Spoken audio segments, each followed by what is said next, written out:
पाकिस्तान में हमारे प्रोग्राम से बात हुई थी। एक डॉक्टर ताहिर शमसी ने कहा था कि जो पैसिव इम्यूनाइजेशन है, यानी जिसको पहले वायरस हो गया और वो सेहतयाब हो गया तो उसकी जिस्म में ये सलाहियत पैदा हो जाती है कि वो एंटीबॉडीज़ डेवलप कर लेता है, उसके खून में ये सलाहियत पैदा हो जाती है कि वो वायरस से लड़ सके, क्योंकि वायरस का पता होता है खून को।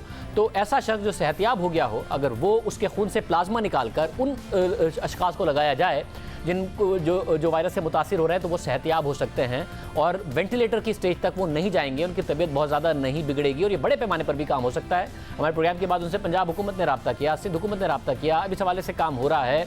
आज एक अहम खबर आई कि जो पाकिस्तान में पहले सेहतयाब मरीज़ हैं कोरोना वायरस के, याह्या जाफरी, उनकी तरफ से कोरोना वायरस से मुतासिर होने के बाद और सेहतयाब होने के बाद उन्होंने अपना प्लाज्मा डोनेट किया है और मज़ीद अब 100 से ज़्यादा तादाद हो गई है सेहतयाब लोगों की। अगर वो भी करेंगे तो फ़ायदा होगा। हमारे साथ ये खबर डॉक्टर साकिब अंसारी ने आज ब्रेक किया, माहिर अमराज खून हैं। डॉक्टर साकिब अंसारी, बहुत शुक्रिया।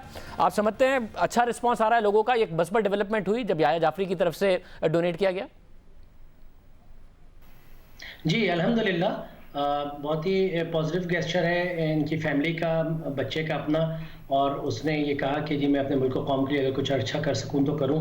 उसके अलावा ये कि जो इंफ्रास्ट्रक्चर और जो सहूलियात और जो ह्यूमन रिसोर्स ट्रेनिंग है वो एक रीज़नेबल नंबर ऑफ़ पेशेंट्स के लिए मौजूद हैं पूरे मुल्क में, और अफराद की ट्रेनिंग और इक्विपमेंट हर तरह से। मगर अल्लाह न करे कोई बहुत ह्यूज डिज़ास्टर हुआ तो ज़ाहिर है उसके लिए तो हम तैयार नहीं हैं। ऐसा वो तो डॉक्टर शमसी ने भी कहा था कि चंद लोगों के लिए, चंद 100 लोगों के लिए तो मौजूद है और अभी बड़ा शुक्र है खुदा का कि बहुत ज़्यादा लोगों की हलाकतें नहीं हुई हैं। संजीदा भी इस वक्त क्रिटिकल लोग नहीं हुए हैं कि उन्हें वेंटिलेटर्स पर डालना पड़े, इतनी बड़ी तादाद नहीं है। मगर पंजाब और सिंध की तरफ से एक मस्बत रिस्पॉन्स आया था और कहा गया था कि कुछ चीज़ें अगर जल्दी से आ जाएँ तो 1000 से ऊपर और 4000 तक लोगों को भी ट्रीट पाकिस्तान में किया जा सकता है। क्या अभी भी नहीं है, उस तरफ तेज़ी से काम नहीं हो रहा?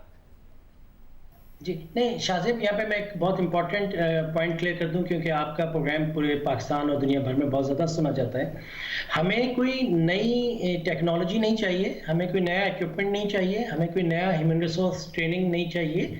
ये तमाम काम ऑलरेडी उसी इक्विपमेंट और उसी ह्यूमन रिसोर्स ट्रेनिंग पे ऑलमोस्ट किया जा सकता है, जिस पे हमने डेंगू को ट्रीट किया था, जिसके ऊपर हमने जो प्लाज्मा फ्रेसिस की मशीन होती है, जो प्लाज्मा फ्रेसेस प्लेटेड फ्रेसेस की मशीन होती है, डेंगू में जो प्लेटेड हम सिंगल डोनर एक आदमी से निकाल के लगाते हैं, ये सेम प्रोसीजर है और सेम तरीके से प्लाज्मा निकाला जाता है और इसकी भी किट्स अवेलेबल हैं। हाँ, इसकी किट्स की अवेलेबिलिटी रखना, जो किट्स है, मशीनें नहीं, कीमती मशीनें नहीं, बल्कि नॉर्मल जो किट होती है जिससे प्लाज्मा निकाला जाता है, वो मशीन की स्पेसिफिक किट होती है।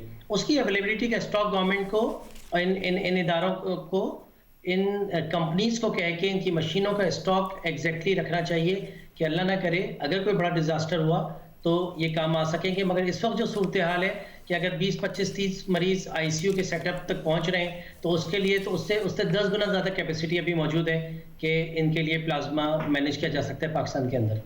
अच्छा, और अगर एक मरीज़ जो सेहतयाब हो गया उससे कितने मरीज़ों के लिए प्लाज्मा लगाया जा सकता है? कितनी एक मरीज़ से वो फ़ायदा हो सकता है? अगर मरीज़ों की तादाद आपको कितनी चाहिए? मशीनरी और वो सारी बातें एक तरफ है। देखिए, स्टडीज़ जो हुई हैं चाइना में और उसके अलावा जो 2-3 स्टडीज़ मौजूद है, उसमें एक ही पेशेंट का 200 सीसी प्लाज्मा निकाल के एक पेशेंट को लगाया गया और 3 से 7 दिन के अंदर बेहतरी देखी गई। बहुत शुक्रिया, हमारे साथ मौजूद थे।